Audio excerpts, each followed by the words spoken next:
if he's got water near him, I think Aqualad's, he's a technician, and he's been trained to be a soldier.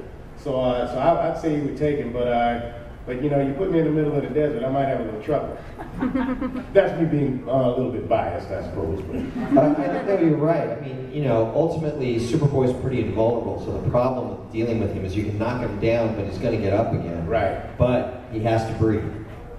So you use your water barriers to surround his head with. Why didn't you try that in the pilot?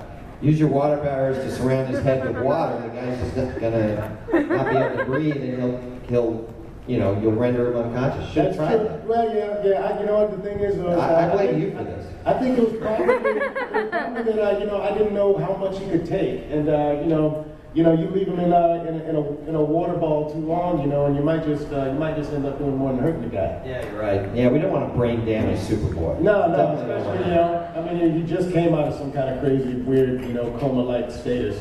I'm the responsible one. Remember? That's right. That's right. There you go. For the second part, it's not really a young Jason's question, but I remember in an earlier panel you mentioned that you also voiced Luke Cage. Yep. So were you able to say "Sweet Christmas" with the same gusto that you say "Booyah"? You know what? I don't know if I actually said "Sweet Christmas" in that incarnation of it, honestly. But he was a little bit deeper. He was a little bit deeper, and he had a little bit of swag on him. But he definitely had a cyborg boisterousness to him, but probably Cyborg's older uncle, maybe. Do we hear "Sweet Christmas"? Sweet Christmas, baby.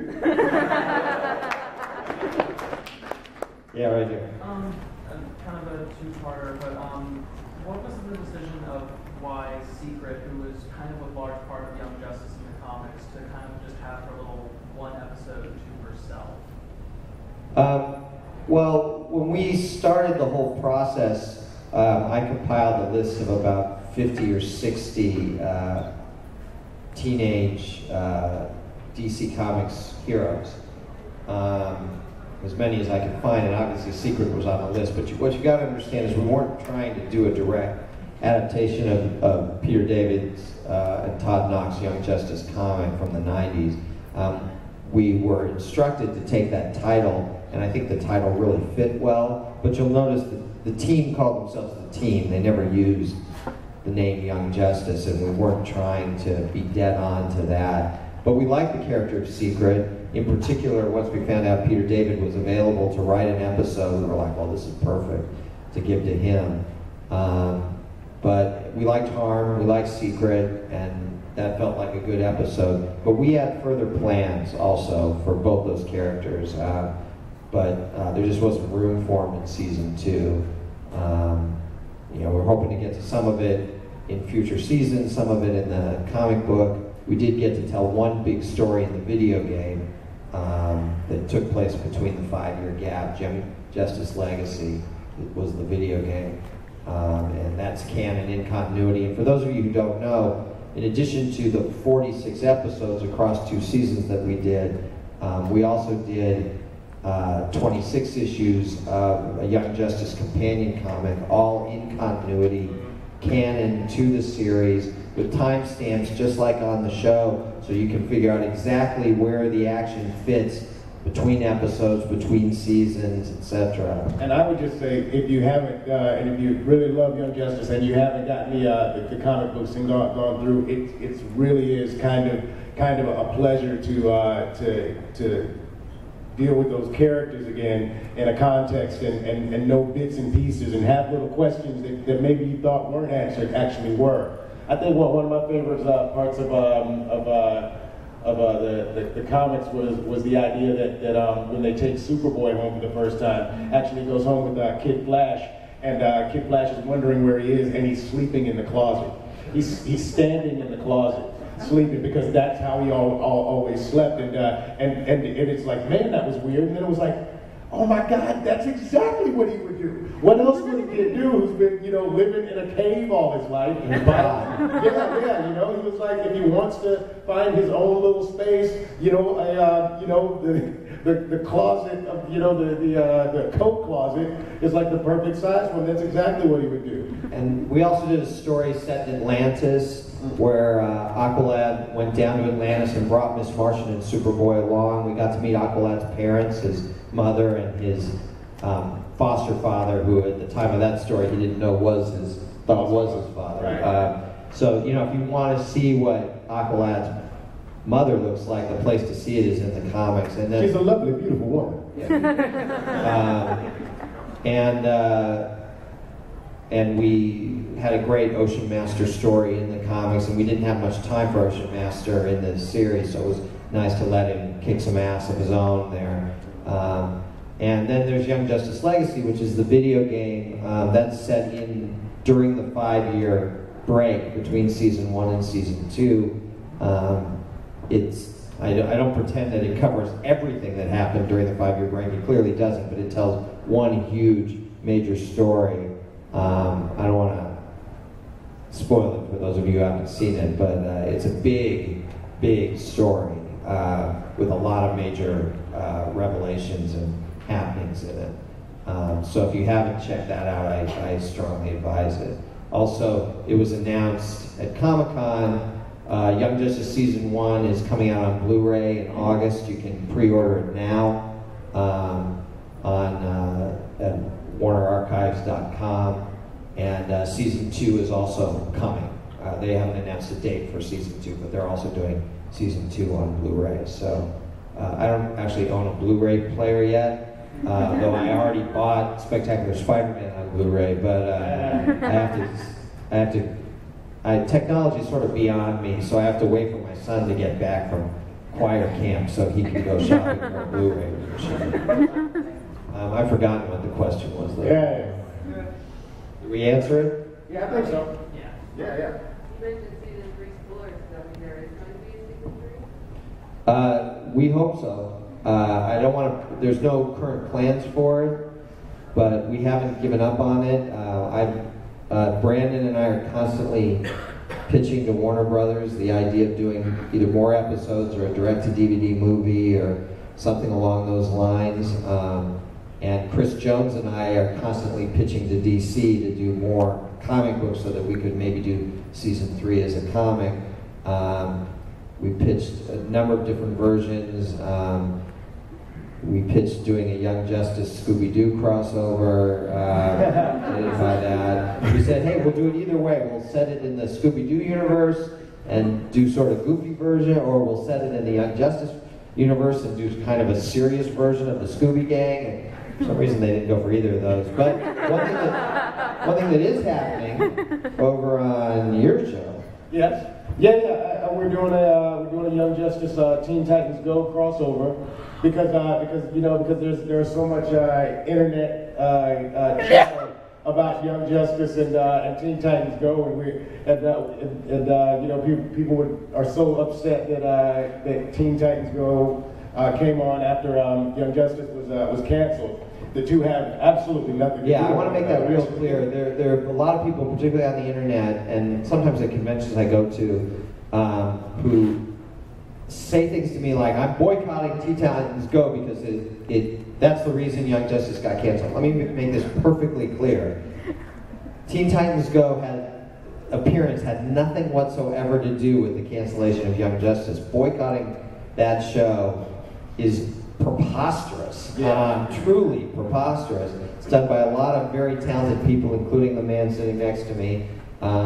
Watch the show. If you don't like it, you don't like it. That's fine. But my guts are, if you have a sense of humor, you are going to like it. Yeah. And honestly, because everyone at Teen Titans Go loves Young Justice, and we put little Easter eggs, kind of pepper them throughout the show already.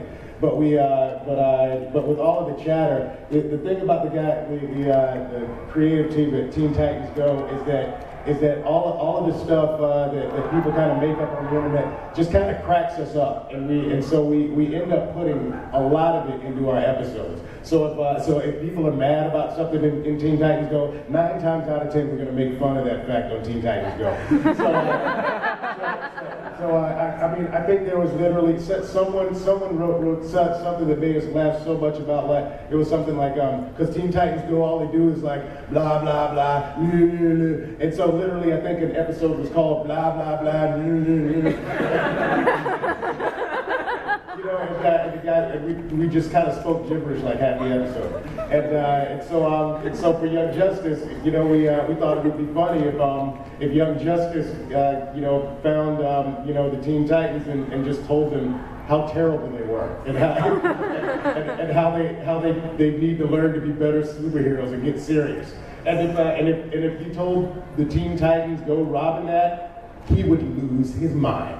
He would lose his mind and freak out and do everything he could to be as serious as possible, which would be hilarious. We've already recorded it, and it was a lot of fun, and I can't wait to see what the animation comes back as, because they give us one version, but it always changes immensely by the time we get to the end product. But it feels good it felt good to be back in Young Justice mode, because it was still because it brought a little seething Aqualad in there, which was awesome, kind of berating Robin, for not being a good team leader. It was So look forward to that. And if you haven't watched Teen Titans Go because you're boycotting, you should definitely like loosen up and enjoy yourself. Because one had nothing to do with the other, and there's actually a lot of love, going both ways. Yeah. Yeah, definitely. Yeah, I hate to ask you about spoilers or anything, but since you bring it up, is there any direct dialogue between Aqualad and Cyborg? Well, I guess you're just gonna have to tune in on Thursdays on Cartoon Network. Yeah, back here. Yeah, so I was one of those people who didn't like Titans Go at first because I thought, oh man, this is why Injustice is on. And, Yeah. They got rid of Teen Titans for this, and then I was like, you know what, let me give it a chance. But to my question is, what are you great? As a writer, how much difference is writing for television as opposed to writing for comics and other media? Writing for comics and writing for animation aren't that different. The script formatting is different, but that's a very superficial difference. But I basically use the same basic process for both. I've written 2 novels, and that's very different because the thing that comics and animation have in common is that I'm not on my own, and my scripts are just blueprints. They're not. Some of you who were in an earlier panel today, this may sound repetitive. I apologize for that because I see you back there. In writing the novel, I realized that I don't have the artist to visually create this stuff for me. I have to do it all with words. So I found that to be a very different process, enjoyable, intimidating as hell. I'm used to and enjoy working in these very collaborative mediums where I have great actors like Kari to make the dialogue work, even if frankly the line isn't that great. But if it's a novel and there's no one speaking that line for me, I got to make sure the dialogue works all on its own, But working in comics, you've got to think visually, but that's true in animation too. You can cheat less, or you're able to cheat less in comics because the storytelling has to be sequential. I mean, I write full scripts. There are a lot of writers who write what they call Marvel style, where they just, summarize the plot and they let the artist break down the panels. But I like to write full scripts, so it's not too different, but I've got to sort of pick every basic camera angle and describe everything to make sure that the action flows from panel to panel and then from page to page. And I try to write each individual page of a comic book as if it's its own little story with a beginning, middle, and end. And the end may be a cliffhanger to get you to turn to the next page, but it's still, in some way, is complete in and of itself. And that's a lesson I learned from the great Will Eisner back when I was wet behind my ears 20-year-old or 19-year-old even at DC Comics.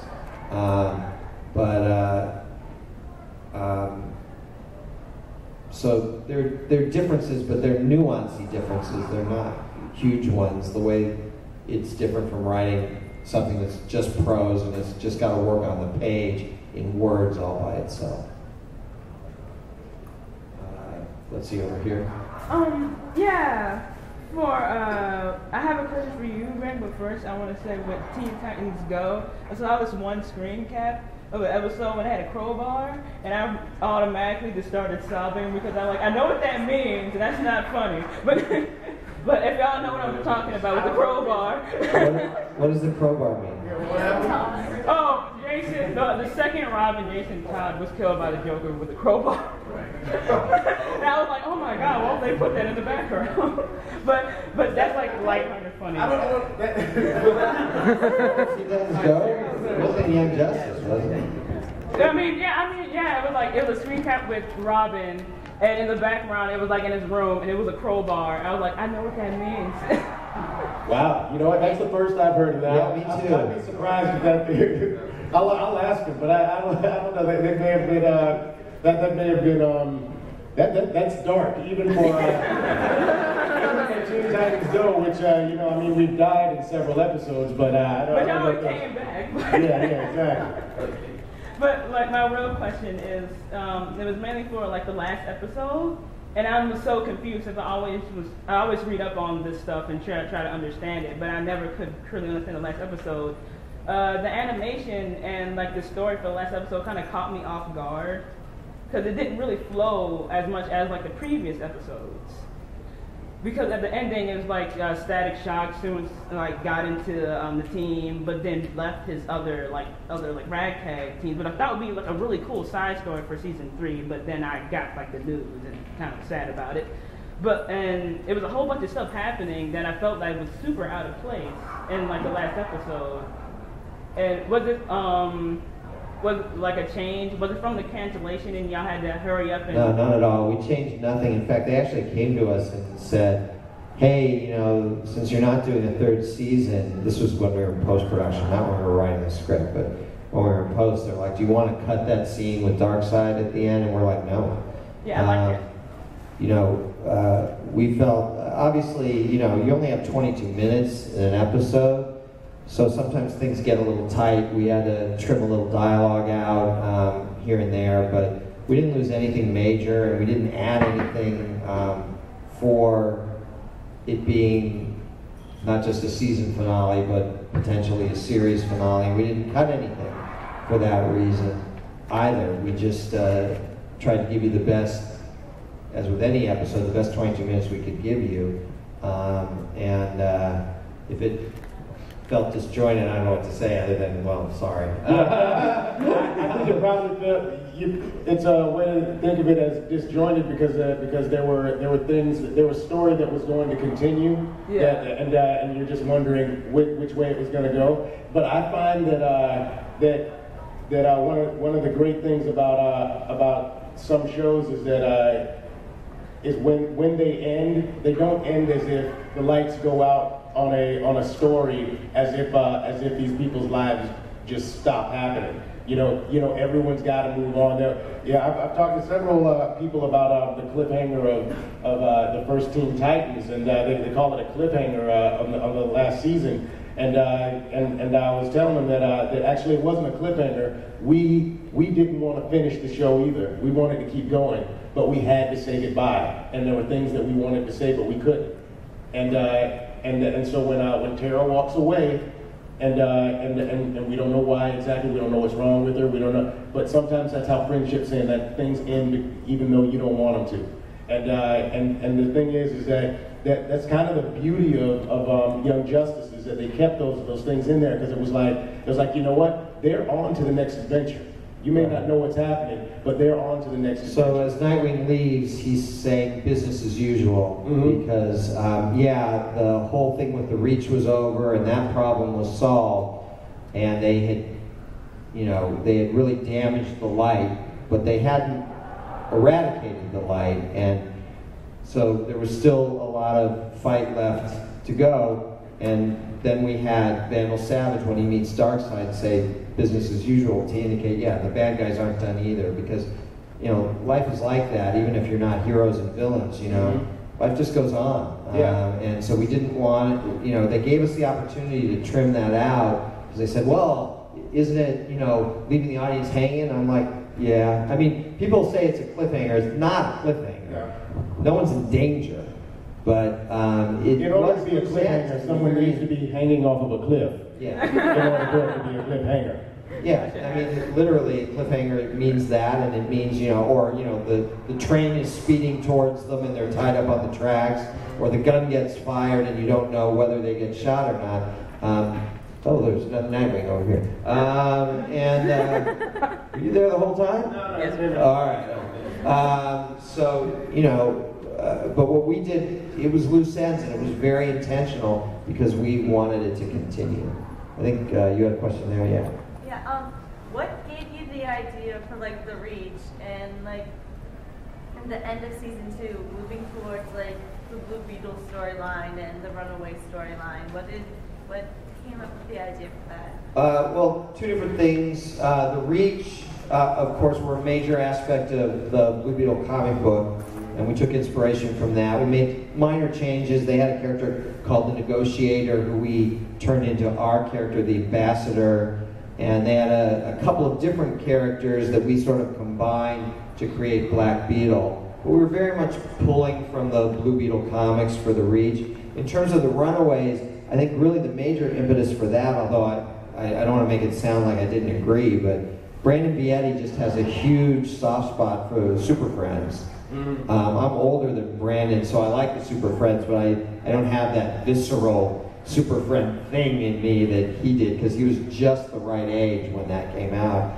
And there were these characters in the Super Friends where they tried to create some diversity, and those characters were samurai, who we adapted into our Asami, and El Dorado, who was our Ed Dorado, and Apache Chief, who was our Thai Long Shadow, and a character called Black Vulcan, who was himself sort of a rip-off of the DC character Black Lightning. I'm very unclear why they didn't just use Black Lightning, but they called him Black Vulcan. So we combined Black Vulcan with Static, because I'm a huge fan of the Milestone comics. And I mean, my favorite Milestone character is Rocket. My second favorite is probably Icon, but Static is, you know, a close third. So we definitely wanted Static in the show. So we created Virgil to be sort of our Black Vulcan guy, but we knew that he was going to evolve into Static as he did in the last episode. And so the impetus of putting that in there was part of that, but it was part of our second season metaphor. If the first season was about, you know, mentors and proteges, our second season was about, you know, insiders and outsiders. And so we wanted a group of heroes, young heroes, who were outside of the whole Justice League team umbrella. And that's where we got that group from. But that was really something that the other producer on the show, my partner, Brandon Vietti, came up with. And Brandon is literally the smartest guy in the room, in any given room. You know, and I don't say that lightly, because I think of myself as pretty damn smart, frankly. I'm arrogant about it, but Brandon's way smarter than me about everything. It's really annoying because he can draw and he can write. It gets on my nerves. Yeah. He's just too good at everything. It's crazy. You know, when I read the Reach, about the Reach, immediately I just thought of Reach toothbrush. And so then I thought of like the old Crest commercials with the cavity creeps and all of that. And so I literally thought that the Reach were going to come in flying on little toothbrushes. But after I saw we thought about that. Yeah, I know. I really did. I knew you were right there with me. But I like your version better. Yeah, back here. Speaking of Static Shock, when you're developing these episodes, do you ever look to go to older shows for like inspiration, or you try to use your idea or incarnation of a character? You know, we're all fans of those shows. So on the one hand, we tried to do little nods to them, but we were kind of consciously trying. I know that, like, for example, Phil Lamar was really, I think to this day, still a little annoyed that we didn't use him for the voice of Virgil. Because you used him for every other voice. Yeah, I mean, you did a lot. You know, he was Aquaman and the Reach Ambassador and Elron and a lot. But and I love Phil dearly, but I think it did make us nervous, for example, if we actually cast Phil. It was the same thing we were talking about earlier. If I actually cast Phil as Static, then it calls into question, well, is this the same Static?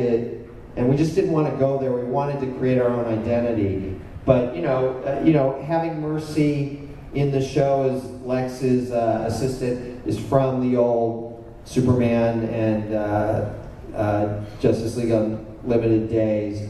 Because Mercy was not originally a comic book character. She was from the cartoon. Doing nods to the Super Friends. We had Wendy and Marvin in the show, and if we had had more episodes, we would have had Zan and Jaina, the Wonder Twins. We had plans for them and everything. You know, so we don't mind nodding to those old cartoons. Even calling Ty's last name Long Shadow. The Long Shadow name came from an episode of Justice League or Justice League Unlimited. I'm blanking out which. I mean, I can picture the episode, but I just can't remember which era it was from. But when they did their own pastiche of the old Super Friend characters, and they called the Apache Chief character Long Shadow. So we used that as Ty's last name as a little nod to that. But we didn't want to go ever too head-on, sort of grabbing from the old stuff so that we had our own identity. Way back.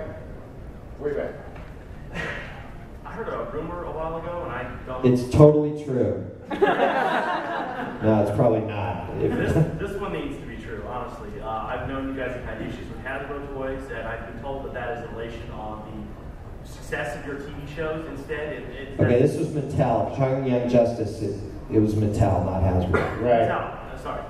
I get the wrong one there. But my point is, toy sales. They really have nothing to do with TV shows anymore nowadays because they're not geared towards children. They're geared towards us as adults. The rumor being that I was hearing was, I've heard, like I said, I don't know if it's a rumor or not, but I've heard people say that you guys were going to break off from Cartoon Network and start a DC cartoon show channel. Because you've got enough content to actually have a working network at this point. Well, I'm not at Warner Brothers now, so I don't want to speak as any kind of representative of them. But I'll say this, I've heard nothing about that from any source that's real. And I will also take issue with what you said about the shows being geared towards adults. They're not. Wow. They're geared towards all ages. Young Justice was never designed to be a show that only adults could appreciate. We wanted kids to watch. We didn't only want kids to watch, but we wanted kids to watch. But yes, the major reason, not the only reason, but the main reason that Young Justice didn't get a third season was because our toy line got canceled. But that was not because the toys weren't selling. The toy. Well, I can just say, because I will say, this is totally unofficial, but if the Green Lantern movie was better and more people went to see it, the Green Lantern animated show would still be on, and so would Young Justice. I blame everything on that movie. It's just that they lost a lot of money and they stopped, and so they stopped making toys for all of the DC things, and that kind of, you know, but and that, you know, that just happens sometimes. But the truth is that the show was great. So write letters, not emails, write letters to the network. That's how Teen Titans got another show on. There were more letters written to Cartoon Network, handwritten letters, mailed to Cartoon Network for Teen Titans than any other show that they'd had. And finally they were like, I guess we should probably